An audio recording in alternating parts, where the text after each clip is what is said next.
everyone. It's Monique Alvarez, and we are super excited to be with you today. I have some wonderful guests, and I'm thrilled. We have from South Africa to Arizona. Tasia, where are you joining from? I'm in Utah. What? This whole time? The whole time? Are you in Utah? I thought you were in Colorado. I'm on the border, though. Oh. Well, okay, we're going to talk about that. So we are coming together to have a round table, square table discussion about, why the world is anxious and depressed. And it's really not why a lot of people think it is. I don't actually think we're in a mental health crisis. I think we are just so at the end of being able to fake who we are and live a life that's inauthentic to who we are. So we're going to talk about it. We're going to get real and honest. I've asked these ladies to share their personal experiences. There's nothing hypothetical. There's no preaching. There's no advice giving. It's just like, this is what it's looked like for me. So let's start off with this way. We'll start off with Angelique, because this is just how you're showing on my screen. Just take a minute and introduce yourself, and I'm going to make sure this is streaming to Facebook. Okay. I'm Angelique Strang. I'm in Arizona. So we hit the three corners here. Yeah, that's funny. It is. I'm a mom of 10. I have lost 2 boys to addiction and mental health issues. So this is a huge topic for me. And we've dealt with the grief, and grief has become a portal for me to deepen my spiritual gifts and discover my sole purpose to support parents of addicted children through all the stages and levels and types of grief that they go through, even if they never lose a child to death. Thank you, Angelique, for joining us. Cassie, I'm going to go to you next. Oh, smiley salutations from South Africa. Cool. Who I am, I'm still figuring that out. I'm closer than I was yesterday, better than I was 3 years ago, and way better than I was 20 years ago. I'm a qualified holistic therapist and spiritual energy healer, and learning and leaning into being a decent, good human being, and joining with like-minded people, helping each other to walk ourselves home and each other home. That's me. Beautiful. And Tasia, last but not least.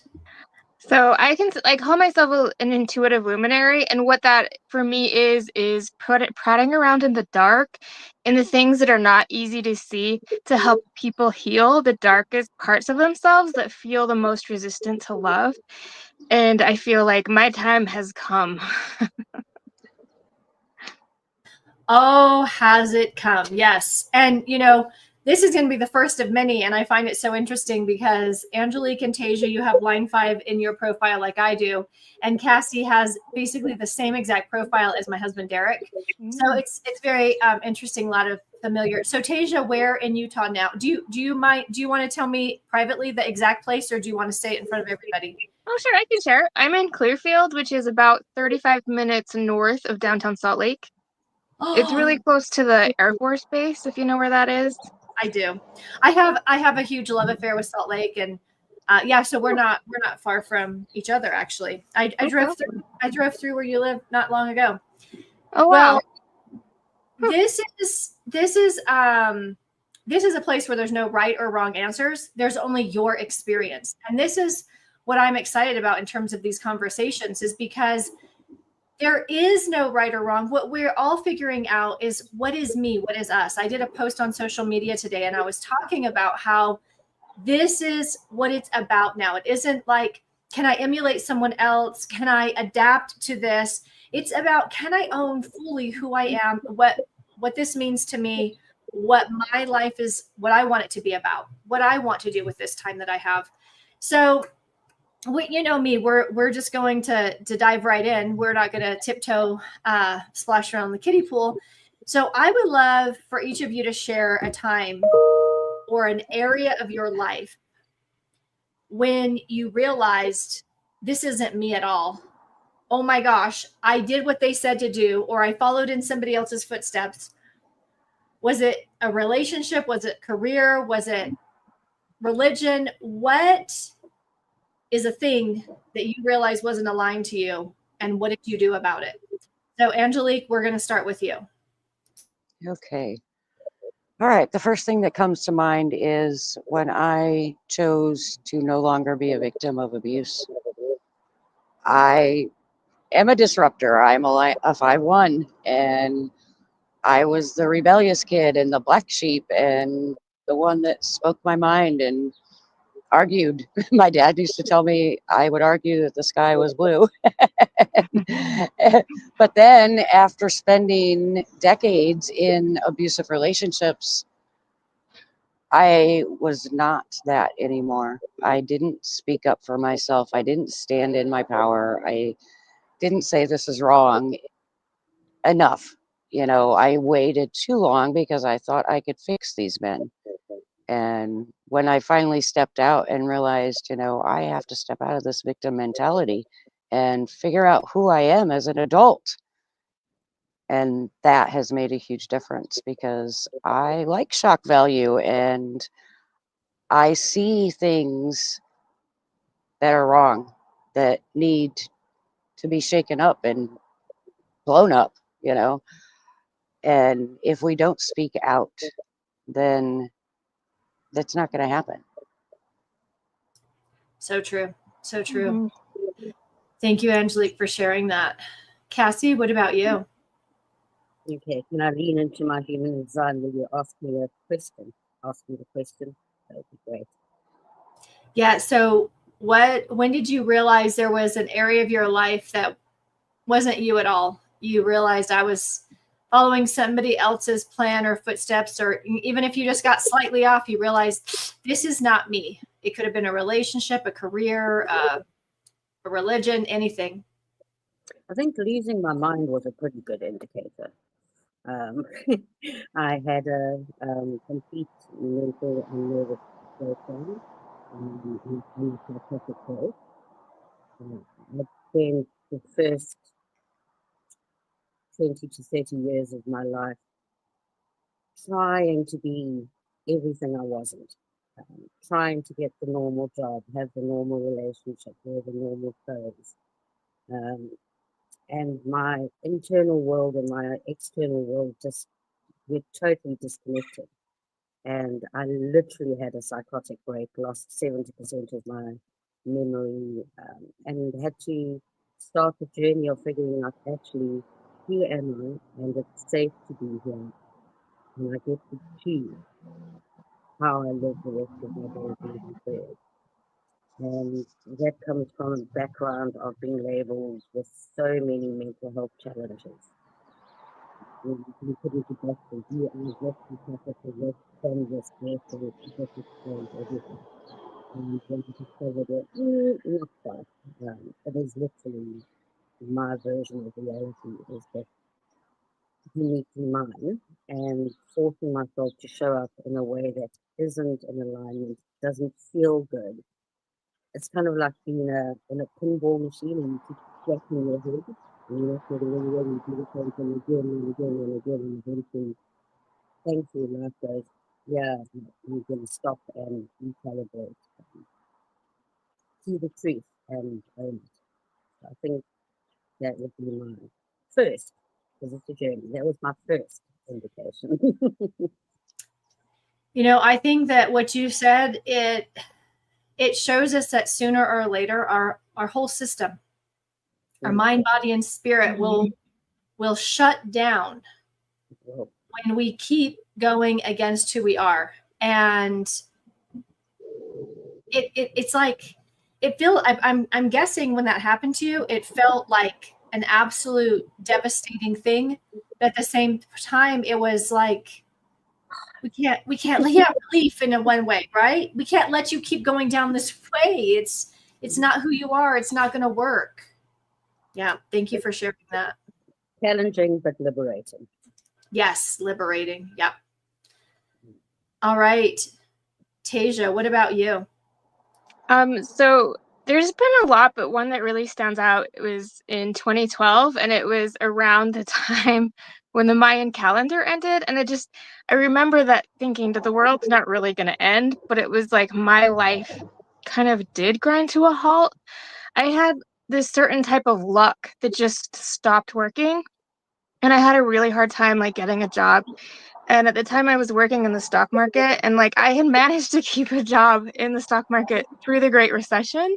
So like when everything was recovering and I took some time off to do school because I was getting my master's degree. So I was working full time in the markets and getting my master's degree, and I got a job.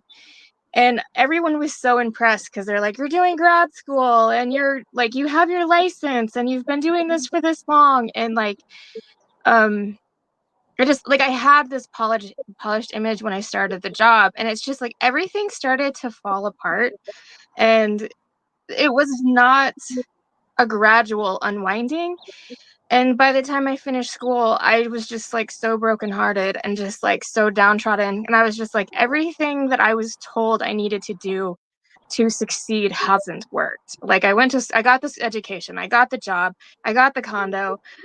I tried to get everything was just a mess. And it was like, even my personal life was just a wreck. And it's like, I spent years in therapy and it was still a wreck.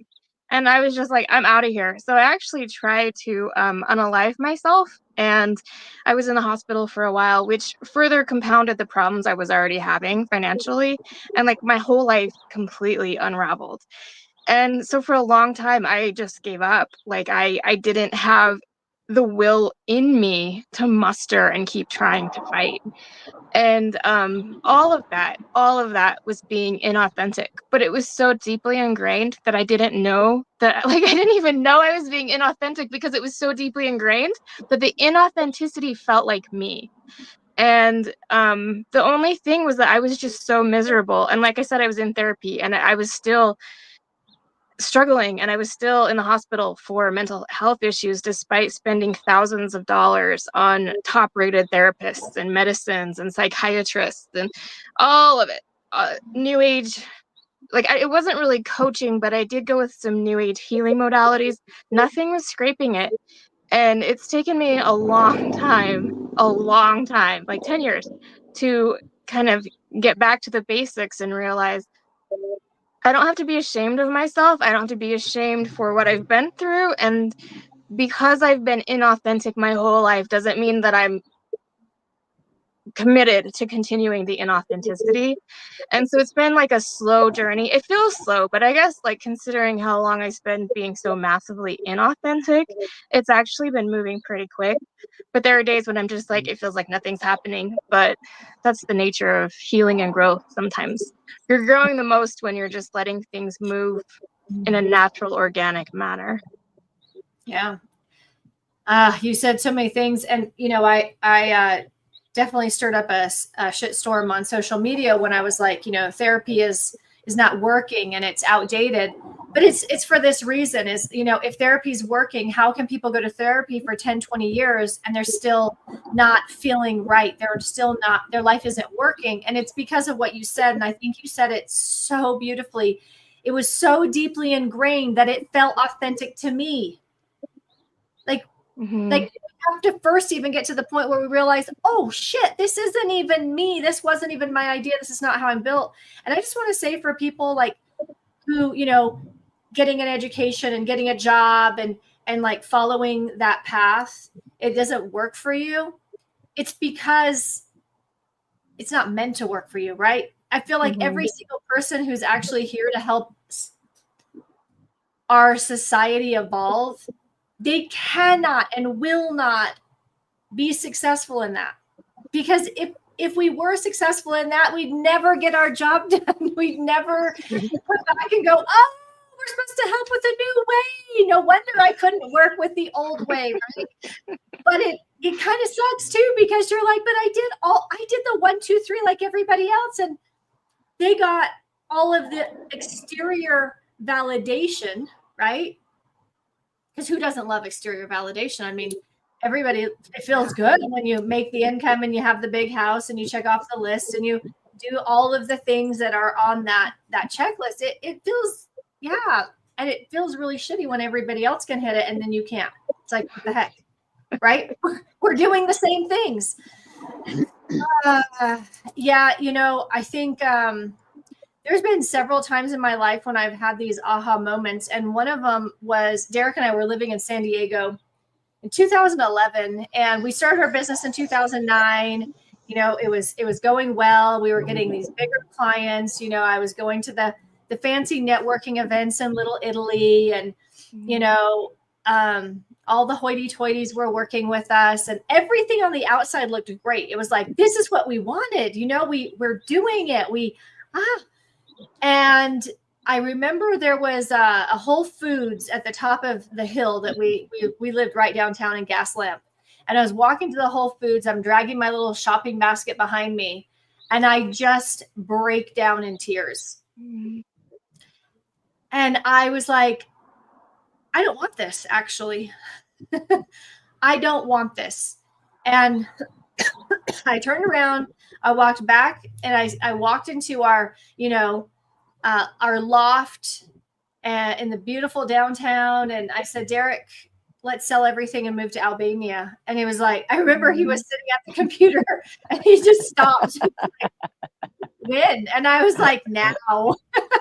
And by the end of the afternoon, I was selling stuff off of Craigslist. People are knocking on our door, buying stuff out of our loft, because I knew that I wasn't making money. I didn't want to have a business to have that life. I wasn't making money and having a business so I could sit at a luncheon with a table full of navy blue suits. Half of them were attorneys. Like, that's not what I wanted, actually. I wanted to do that because I wanted the life I wanted, not the life they had. I wanted to travel. I wanted to be free. And it's so easy to get sucked in. And that's just like one of a dozen times when I, went for a walk and had a breakdown in front of everybody. And it's just like, nope, I veered a little too far to the left. And this is not working for me. It's not working for me. And this is what I'm in right now, right? My house goes on the market tomorrow. Had another one of these moments, over the holidays. And it's just like, no, course correction. I appreciate you sharing your moments. And this is what I know is if other people are having these moments, I just want to tell people it can feel like a down. It can feel like a disaster. It can feel like falling off a cliff, but it's also God, a huge redirection, silver lining somewhere in there. So, is there anything recently that you realized you were lying to yourself about? And it doesn't have to be major. It could be minor, right? It could be like, I was lying to myself about something simple. Like I tried to be vegan and it didn't work for me. Just so you know, I could never try to be vegan. That's just an example. I don't want anyone to send me anything. Anything. Have you recently realized that you were lying to yourself about something, that you weren't being completely honest with yourself? Angelique? Rescuing my kids. I thought I had gotten to the point, they're all adults. But when you live for years with addicted children and you were a single mom coming out of abuse, and you learn to be hyper independent, but you're always the savior and you're always trying to fix everything, and you keep that safety net there so if they fall you can catch them like they're toddlers. But they're not. They're adults and they have their own soul contracts and their own life path and their own journeys. And my younger son that passed away last summer really brought that home to me in the 6 months that he lived with me before he died. He's like, Mom, you can't live your life around me. My choices are mine, and we have free will for a reason. And so I'm learning to step back and love them outside of their chaos and let them fail, and to do soul energy work without having to be part of that chaos, because they have to learn their own lessons and they have to fulfill the contracts that they came here to do.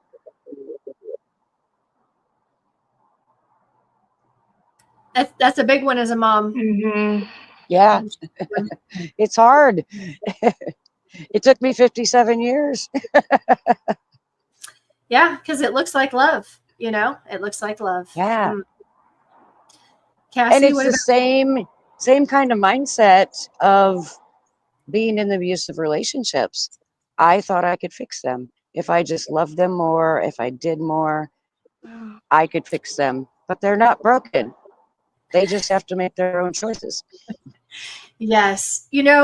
Angelique, this is the interesting thing about 5-1s is we see potential and possibilities. And that is more real to us than what's actually in front of us. We lean so far into what's possible. And when we use that with people, yeah, as you know, yes, It doesn't work. exactly work. Yes. What about you, Cassie? Anything that you recently have realized that you were lying to yourself about? Should I get my list?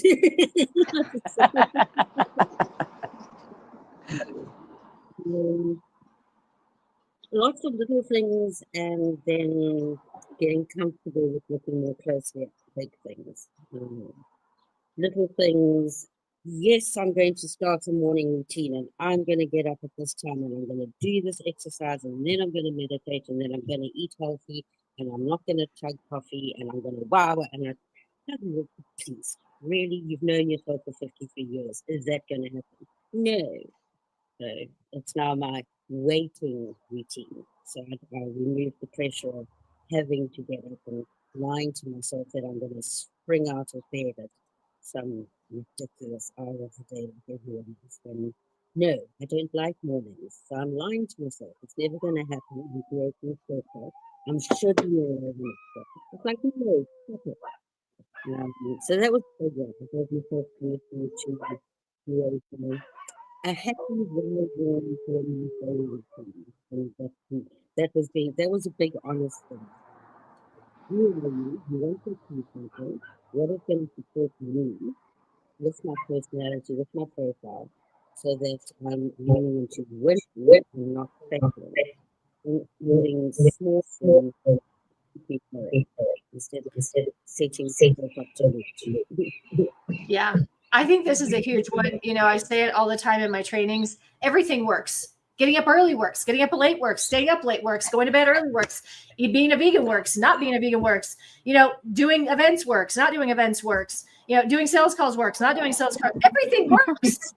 Actually, everything works. The problem is, and the question is what works for you? And I love that you said that. Like, I'm never going to get up early and, check off 10 things and win the day by 7 a.m. Like, why am I doing this to myself? Why am I torturing myself every morning? Like, that's what's really going to do it for me. It's not. And I love that because it is. It's like, it's a small way, but it's huge. It's like, come on. Are we still doing that? Are we still going to try to Tony Robbins it when we're not? That's just not our thing. Yeah. Tasia, what about you? I'm really kind of feeling that because it's like after everything fell apart and I'm putting myself back together, and it's like I will mindset myself out of this. And really what I was doing was affirming a lot of very negative self-talk and so much judgment. And it was like my self-critic was getting to the point where it was trying to run my life like a CEO, but everything was just like dripping in negativity. And I couldn't figure out why like nothing was working. And like I worked with a grief coach, and I just wanted to like what Angelique was saying was just really resonating with me because that was like the piece I was missing. It wasn't like the whole thing she said just really resonated. But it was when I realized that I needed to be my own emotional foundation and really did the work to lay that emotional foundation, when I realized that the critic was not helping at all. And the other day I was listening to it and I was like, I wonder what would happen if I just stopped with that voice. And it just kind of like dropped away. And it's like, sure, like instead of like the voice is still there, but it's not trying to like rally me from the depths of something because I decided I wasn't in the depths of something. And it was just really amazing to me how pervasive that lie was and how it was sugar coated in all of the things that I thought were the answer. Like, if I just a little more positive this and a little more manifestation that and a little more mindset this and more strategy here. And like you're saying, it's almost like I wanted to get a coach so I would be more visible, but I still was just dodging it. And the real thing is because I didn't want to be visible. And until I stopped lying to myself, no, I want to be visible. I want my business to thrive. And I stopped working against myself, thinking I just needed one more piece of healing or more information or just the perfect strategy. And I mean, don't get me wrong, there is a place for strategy, there is a place for coaching, but it's just like anything. Like, you can use a blowtorch to kill all your weeds, but you can also start really big fires. Anything used inauthentically hampers growth. And that is like, when I realized that, I'm like, I'm using all these mindset things to keep myself stuck. Like, that's epic. And yeah, that was the big lie. Oh yes. Well, I mean, the thing is if we fix one more thing and hire one more person, we don't have to do the thing we know we're supposed to do. Yeah. That's a great Yep. plan. You know what I mean? Oh my gosh. Well, I'm just not quite ready, you know, and this shows up in so many ways. Yeah. Actually I had, a laugh at myself yesterday. So for whatever reason, or maybe it was Saturday, I went down this rabbit hole of, you know, my life path number and my astrology science. Like, I know all this stuff, right? I've been looking at this for how many years. And I was like, why did I ever think I was going to live in the middle of nowhere in a 1,000-person town on 5.5 acres and be okay? It's actually a miracle I didn't light this place on fire. And to tell you the truth, I almost did it twice. Those stories are coming later. It so goes against who I am. I'm an extrovert. I'm a in the marketplace person. I have to be in communication with people. I have to constantly meet new people. I have to constantly network. I have to explore. I have to have adventure. Like, the adventure of making sourdough bread is not going to work for me, right? And I was lying to myself that somehow this was going to work for me. And clearly it did not. And so I am like, yeah, I'm not going to do that again. I can adapt. There's lots of things in myself that I can adapt. I have traveled all over, and, you know, when in Rome, I roam.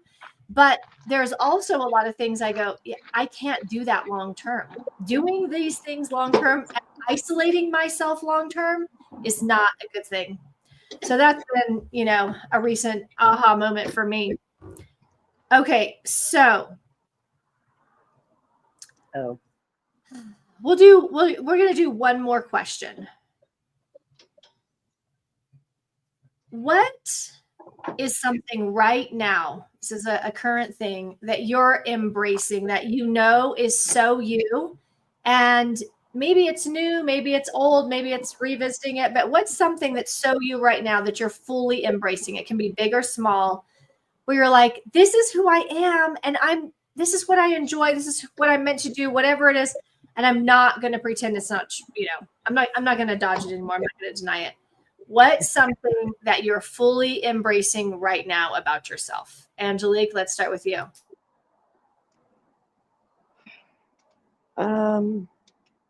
Well, I'm super excited because I need this kind of interaction. So this was a immediate yes. Let's jump on here with other people, because as generators we need to respond, and having the back and forth is amazing. So on Wednesday I start my podcast with I'm doing lives, streaming to Facebook and YouTube, and then when I get like a dozen of them, I'll take the audios and my podcast and create my podcast. But I want to be able to do that, and it's so much me to have that interaction instead of I just go on and talk at people or at my face, you know, in the screen. That does nothing for me. So I'm super excited about that. And then I have my first live group event on Sunday, and I'm ever done that. You know, I've done conferences and I put together all kinds of things because my superpower is bringing people together. But I haven't ever led and taught in like a workshop. And so I'm like giddy about this. This is a great week for me. I like it. Congratulations, Angelique. Thank you. Cassie, what about you? I just let me stop grinning for Angelique. I'm like, yeah, that's so exciting. It is. I'm like doing happy dances. That's awesome. Can I respond to that? We may have to circle back around to that because I'm literally in the process of deconstructing myself to recreate myself. So it's like, probably embracing the duality of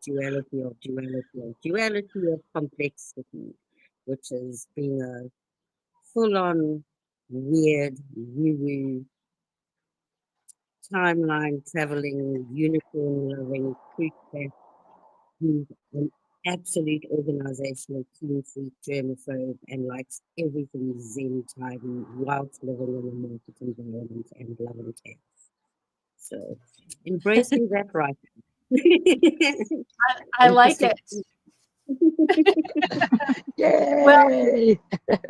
Well, so this is what I'm telling all of the the people who are feeling really weird.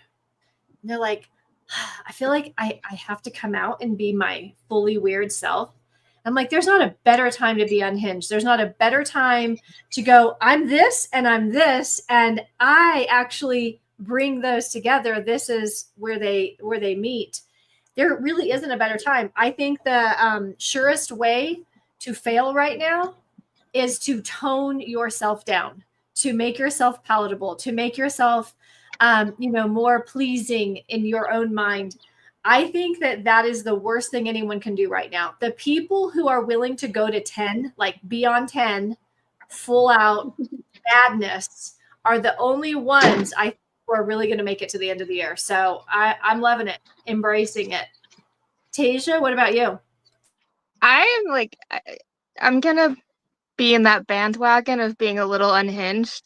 So it's like that saying, when you lose everything, you have nothing left to lose. Like, there's truth to that, and I haven't lost everything, but I've lost a lot, so I've related to that. And it's like my sense of identity has gone through so many massive shifts.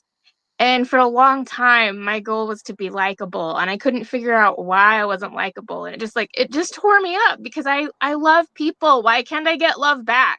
But then when I ran into your material as a 5, I'm like, oh, because I'm not meant to give a shit. So hormonally, I've moved into perimenopause, and I don't hold back. I'm a little unhinged naturally, and then the hormones are helping or not helping depending on what side what side of it you're on. And I really don't have all of the things that were built in to hold me back have been dismantled internally, and then the whole world feels like it's on fire anyway. So it's well, if I'm gonna go down with this ship, I'm gonna put on a good show. So everything you're saying, I'm really feeling. But what I'm loving the most is that I'm not coming from a place of urgency. I better hurry and get on the bandwagon before it leaves. This is my show. It's my pace. It's my timing. It's my growth.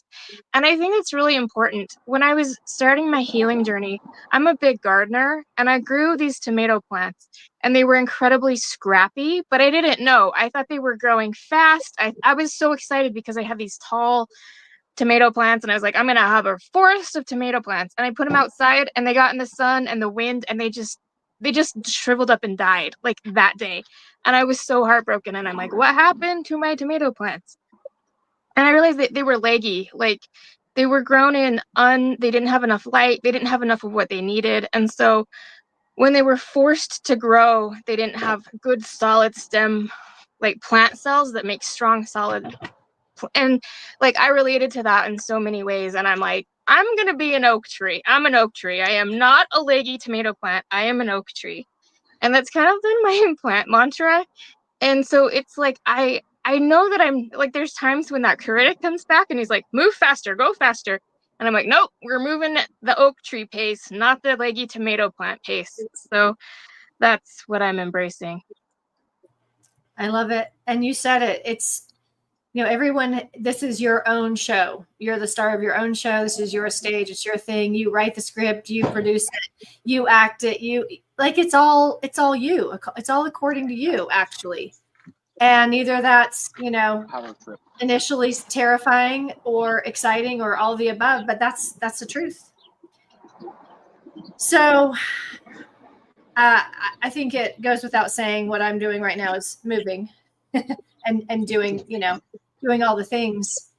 And how I'd love to wrap this up is I just want to say this. We're actually not in a crisis. The world is actually not going to hell in a handbasket.